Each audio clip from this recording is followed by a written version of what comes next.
سلام بچه‌ها، حالتون چطوره؟ امیدوارم که عالی باشید. امروز بالاخره دختر من خوابیده از ساعت فکر کنم 12 اینجوری میشد خوابیده. الان 2 خدا رو اومده بشه 2 ساعت فیکس خوابیده. از وقتی دنیا اومده اصلا درست حسابی این بچه نخوابیده. خب و اینکه من نمیتونستم واقعا به غذا درست کردن و به کارهای خونه و این چیزا برسم. همه کارهای خونه رو بهروز انجام میداده. من فقط حالا یه وعده اگه میشد درست میکردم، اگه نمیشدم که یه چیزی همجوری سرهم میکردیم میخوردیم. امروز من تونستم ساعت 12 بیام تو آشپزخونه بالاخره بعد از مدت ها، میتونم بگم بعد از دقیقاً 40 خوردی روز دیگه من اومدم تو آشپزخونه و با دل استراحت غذامو درست کردم. تازه میخواستم امروز از اولش فیلم بگیرم که آرامش بیشتری دارم کارامو انجام میدم. منتها من پای دوربینمو پیدا نمی‌کردم. تو اتاق بهروز بود، پشت وسیله ها انگار قایم شده بود، نمیخواستم پیداش کنم. حالا البته که اگه فیلمم میگرفتم کارام تا الان تموم نمیشد، ولی الان همه کارامو انجام دادم. ظرفا رو شستم، آشپزخونه رو تمیز کردم، غذامو درست کردم و برنجم دم دادم، درست شد. بادمجونم هم حتی سرخ کردم، حتی گوجم خریده بودیم مقدار زیاد، من گوجه ها رو پوره کردم فریز کردم دیگه. فکر کن چقدر کار امروز انجام دادم نسبت به این مدتی که اصلا نتونستم هیچ کاری انجام بدم و اینا. خلاص این کارامو انجام دادم. الان تازه میخوام گوش شیطان کر به قول بندری و میخوام شیرینی درست کنم. خب میخوام کوکی درست کنم. بعد حالا بریم با هم دیگه که کوکی رو درست کنیم. امیدوارم توی این حین که من دارم کوکی درست میکنم دریا خانم بیدار نشه. بعد دوستم هم داره میاد، داره نهار میاد خونمون. قرار بود زودتر بیاد، خب دیگه حالا دیر خواب بیدار شده بود که حالا حرکت کرده داره میاد. خب بریم با هم دیگه کوکی رو درست کنیم تا دریا خانم بیدار نشده.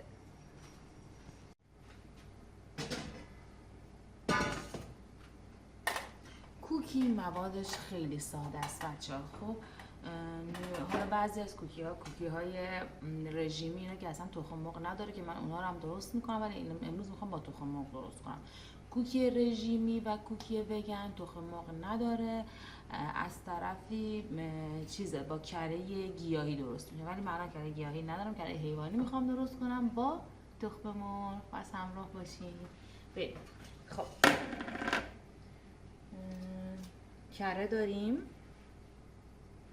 من یکی رو نصف دارم. خب بچه‌ها مواد کوکی یه جوریه که مواد خشکشو باید یه جوری بریزی که اون خمیره زیاد سفت نشه. خب چشمی میریزی، مثلا میگیم 8 قاشق یا 6 قاشق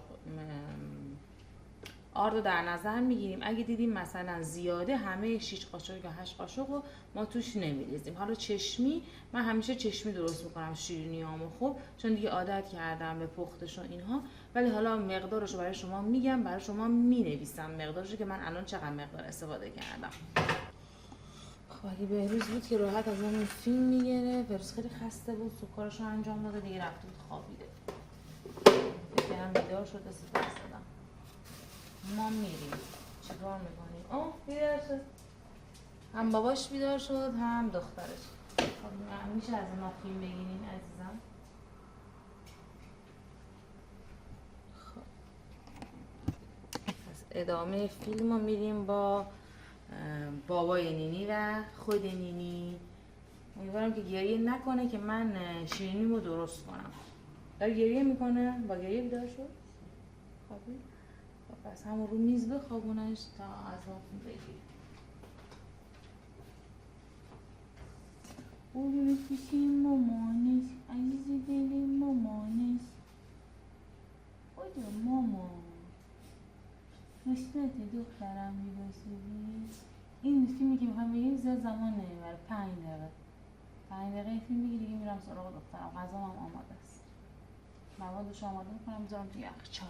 آها راستی موادش هم آماده میکنیم میذاریم توی یخچال. میتونی حالا توی 1 روز میتونی هر تایمی که دلت خواست درست کنی. مثل اون کوکی وگن که بهتون گفتم که تخم مرغ داره نیست. خب اونو میتونی مثلا 2 روز اینجوری 3 روز توی یخچال بذاری، چون چیزی نداره که بخواد خراب بشه.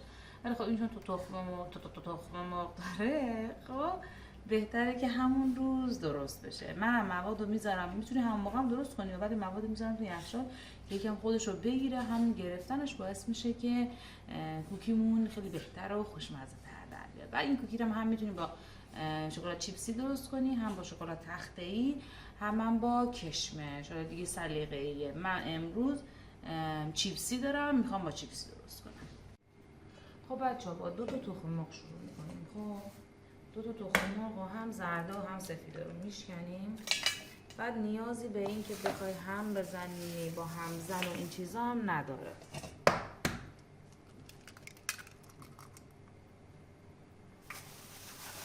میشکنیم.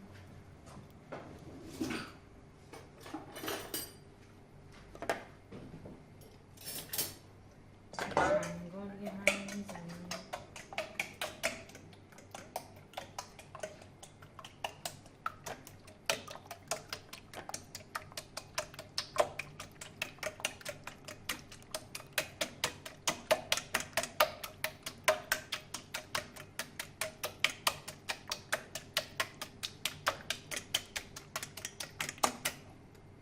همین اندازه کافیه. خب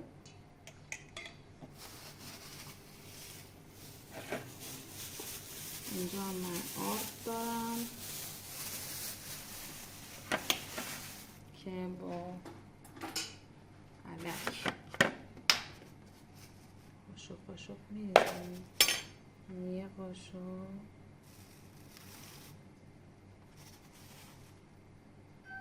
دو قاشق. خب برم در باز کن. این 3 قاشق،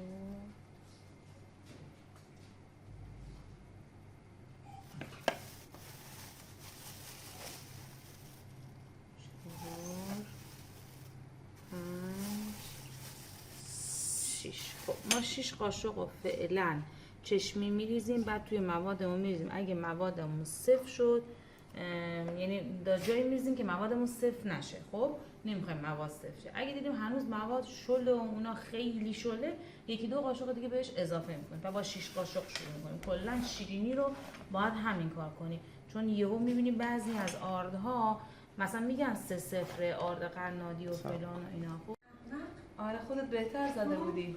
دکتر بلد نیستن. مثلا دکتره هپلی زده. تازه زیرش هم خودم زدم، رویاشو که گرم زده اون زده. اما خودت خوب میزنی که. خودت میزنی. خب میگفتم آردو به اندازه میریزیم که موادمون صفر نشه. خب پس ما چشمی میریزیم. 2 تا تخم مرغ با زرده و سفیده که با چنگال هم میزنیم، مثلا نیاز به همزن نداریم، و 6 تا قاشق آرد. فعلا 6 قاشق آرد اضافه میکنیم. اگه نیاز بود باز هم آرد اضافه میکنیم. ما نمیخوایم موادمون شل یا سفت بشه، چون اگه مواد شل یا سفت بشه شیرینیمون وقتی میره توی ماگروفر یا فر خیلی حالت شکنندگی و خشک میشه و روش ترک برمیداره و اصلا دیگه قابل خوردن نیست. خب بعد حالا چیکار کردم؟ اولش یادم رفت که اینا رو آب کنم، ولی خب آبه. بذاریم توی یک کاسه دیگه بریزم کرمو. کرم الان 1 دونه و نصفه. خب حالا من 1 دونه و نصفه، شما حالا میتونین اگه 2 تا کامل داشتین 2 تا داخل کنین.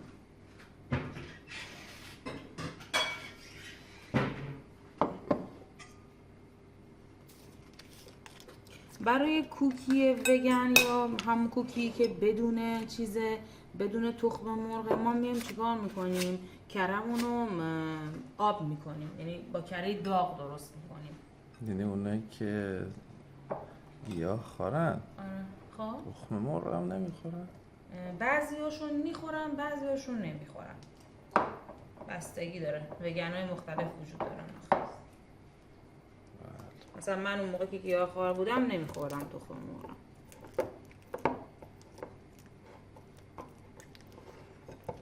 این نیاز به یکم حرارت داره، ولی نه به اندازه اون کوکیه وگن. میرم تو ماگروفر بذارم یکم حرارتش بدم. خیلی وقتم هست برش آوردم. خیلی سرش خوب بوده. یکیش تو فریزر بود، یکیش توی یخچال.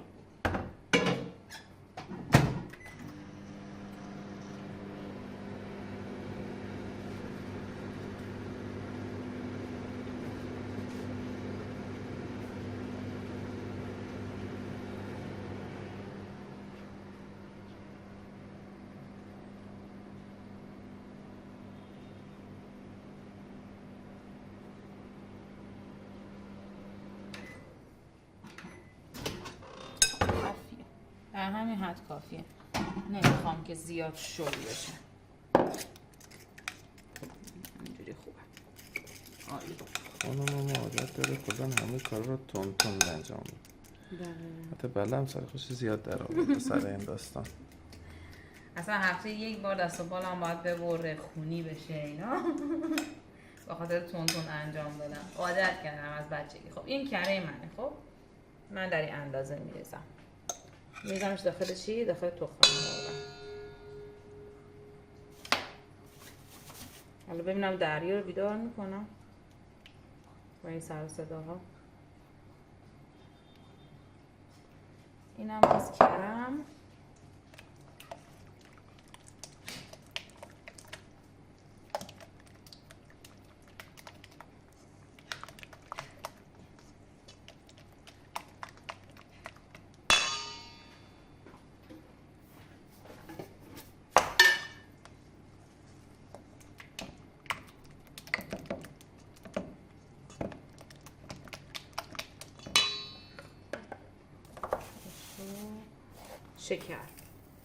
شکر رو 1 2 3 4 5 قاشق سرپور میریزم. هم میزنم. تو یواش سر کار کنی. آره. سر من گیری رفت. 5 قاشق سرپور. من چیزم رو در نیاوردم. وانیلم رو از یخچال در نیاوردم.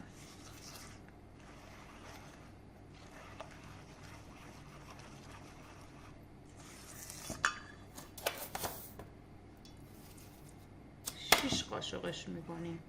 6 قاشق شکر بسش.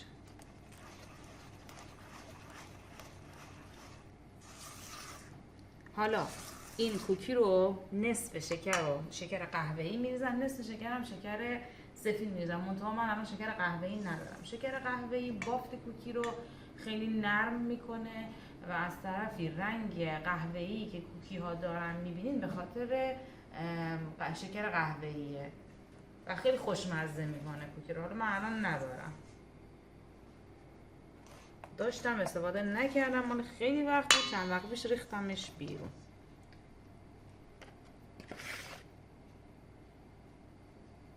آردا رو الک میکنیم داخل موادمون و با لیسکمون هم میزنیم.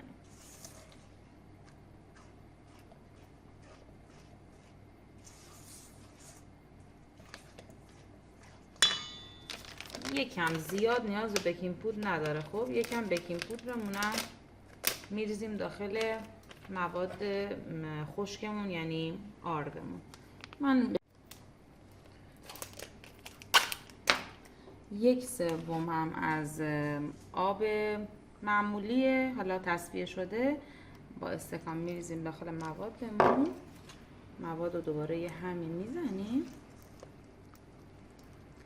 بچه این کوکی مثلا شما برای عطرش میتونین وانیل بریزین، میتونین گلاب بریزین، هل بریزین، ولی از اونجایی که خب الان ما میخوایم از شکلات چیپسی توش استفاده بکنیم، ما هل و گلاب رو نمیریزیم. زمانی میتونیم هل و گلاب رو بریزیم که از کشمش داریم استفاده کنیم، ولی من الان کشمش ندارم که میخوام استفاده کنم. سلیقه‌ایه دیگه. آره سلیقه‌ایه. دوست داره هل بریزه، یه نفر نمیخواد. اسانسشه. اینجوری نیست که حتما کشمش رو بریزی بعد هل و گلاب رو مثلا نریزی. ترکیبش خیلی خوشمزه میشه. بعد 1 قاشق چای خوری هم مربا خوری هم یعنی فقط آقای فیلمبردار داره از من ایراد میگیره. خب این ایراد نیست، این قاشق مربا خوری قاشق چای خوری خیلی کوچیک‌تر از اینه. یه قاشق مربا خوری هم وانیل میریزم توش که عطر بگیره دیگه. عطرش رو ما با وانیل بهش میدیم. نمیشه وانیلش بیشتر. باشه یه قاشق غذاخوری خیلی میزن. خوب. آقای فیلمبردار میگن که وانیلشو بیشتر کنیم. نه بازم میشه 2 تا قاشق مربا خوری. خب دیگه ببین من واسه همین میگم شیرینی چشمیه. همه میگن شیرینی چشمیه. خب تو داری آموزش میدی. وقتی آره. آموزش داری میدی خب بچه این مواد نیاز داره، ما 6 قاشق چی ریختیم؟ 6 قاشق آرد ریختیم. این مواد باز هم نیاز به چی داره؟ نیاز به آرد داره. چرا؟ شله به هنوز؟ خاطر موادمون شله، به خاطر اینکه آردها با هم دیگه متفاوتن. خب مثلا میگن آرد 3-0 ولی کیفیت های متفاوتی داره. بعضی از آردها همون 6 قاشق رو که میریزی موادتو جمع میکنه، ولی بعضی از آردها نه، سبکتره، این کار رو انجام نمیده. آردها سبک و سنگین دارن. آرد سفید با آرد شیرینی پزی چه فرقی داره؟ آرد شیرینی پزی بافتش فرق داره. با بافتش از اونا سبک‌تره. نمیشه استفاده کرد؟ نه اون شیرینی خوب در نمیاد، سنگین تره. اینم 2 قاشق آرد دیگه.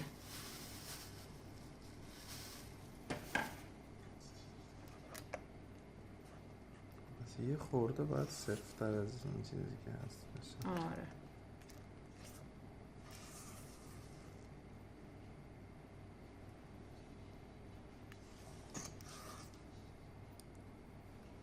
من حس میکنم 1 قاشق آرد دیگه هم، 1 آرد دیگه هم دارم، اینو باز میکنم. مثلا الان ببینین اون آردی که داشتم یه آرد یه برند دیگه بود، این یه برند دیگه است. خب بازم احتمال داره آردا با هم فرق بکنن، کارخونه یه ولی بازم با هم فرق دارن. از آرد نونوایی نمیشه استفاده نه از کرد؟ آرد نونوایی برای شیرینی پزی نه، برای اون مثلا آرد لگیما خام و باید این باشه؟ چیزا میشه. آره مثلا برای یه سری شیرینی های سنتی هست. خب از مثل اون لگیما و آردی اینا. که خودشون استفاده میکنن، خب. آردی که برای نونوایی استفاده میکنن برای شیرینی نمیشه استفاده کرد نه؟ یه سری شیرینی ها رو میشه، میگم مثل لگیما، ولی این شیرینی های اینجوری خشکی نمیشه. یا مثلا شیرینی هایی که توی چیز سرخ میشه، تو روغن سرخ میشه، آره میشه با اون آرد نونوایی درست کرد.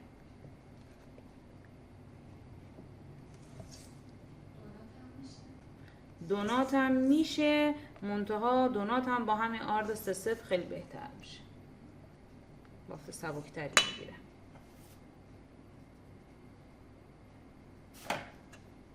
ولی پکاره و لگیما اینا با همون آرد چیز درست میکنن.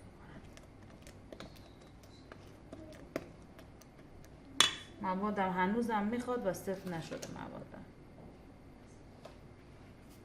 این قاشق دیگه قاشق نهایی و آخره. اون یه قاشق سرپر بود خودش، 2 تا قاشق. تقریبا الان شد صاف 10 قاشق آرد بچه ها. 10 قاشق آرد، 2 تا تخم مرغ، 1/3 استکان آب و 1.5 کره. کره هم 200 گرمی بود. یعنی در واقع کره هم میشه 300 گرم کره. الان دست و پات بسته است نه؟ خب این اوکی شد. موادم اوکیه. الان چیکار میکنم؟ شکلات چیپسی من این مدلیه. خب شما هر مدلی میتونید از لوازم قنادی هم تهیه کنید. از این شکلات ریزاست. بعد یه چیز خیلی مهم و بهتون بگم، برای این که کوکی وقتی که چه شکلات چیپسی چه کشمش وقتی که میخوایم توی کوکی بریزیم حتما باید با آرد بریزیم. یه مقدار آرد رو اول ما میریزیم توی ظرف. خب شاید زیاد باشه، این آردمونه. بعد شکلات چیپسی هاشو میریزیم داخل آرد. حالا دلیلش چیه؟ دلیلش اینه که شکلات ها باید با آرد قاطی بشن که وقتی ما کوکیمون رو درست کردیم و کوکیمون پخت، کوکی ها این شکلات ها تو بافت کوکی بره و یا روی کوکی بمونه. اگه با آرد قاطی نشه تمام این شکلات ها میره کف کوکی میمونه و ذوب میشه. برای اینکه توی بافت کوکی بمونه ما نیاز داریم بهش آرد بزنیم که آب نشه. کشمش هم همینطوره. توی همه شیرینی ها من همینطوره. فکر میکردم موقعی که کوکیایی که کارخونه‌ایه، من فکر میکردم اینا رو قالب که میزنن بعد این دونه ها رو دونه دونه میکنن توی اون شیرینیه. نه اینجوری نیست، با همین چیز، با همین آرد برای همه شیرینی ها همینجوریه، با آرد این کار رو انجام میدن. حالا پس جمعاً شد 12 قاشق نه. آرد. با اون مقداری که با همه چی. با شکلات ها ریختیم، آره تقریبا 11 تا 12 قاشق شد. من کاکائوم بسه؟ آره چه خبره؟ شما کاکائو دوست نداری؟ نه.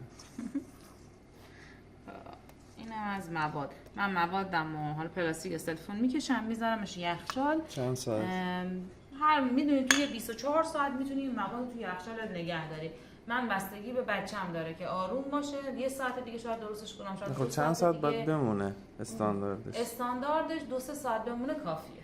همین الان هم میتونی درستش کنی ها. من گفتم شاید اونم میخوای چشمی حساب کنی. نه، برای اینکه بافتش بهتر بشه بهتره که بذاریم توی یخچال. من همیشه کوکیمو میذارم توی یخچال، هیچ وقت اونجور درستش نمیکنم چون بافتش خیلی بهتر میشه. ظرف کوچیک‌تر بکنم که توی یخچالم جا نگیره.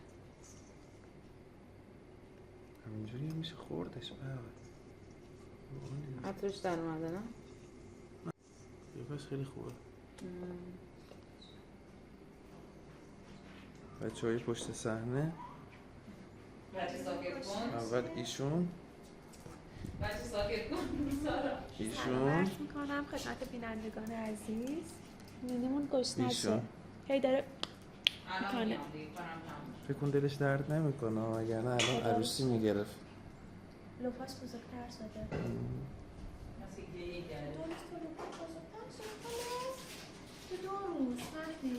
خب از این خدا که میرن صورتی و سفید کرده، یعنی بالاش صورت دامنش سفید. اینم از شیرینی مواد کوکیه. خب من همش رو ریختم توی این، کاملا پخته شده. اصلا کوپی کوپی نگاه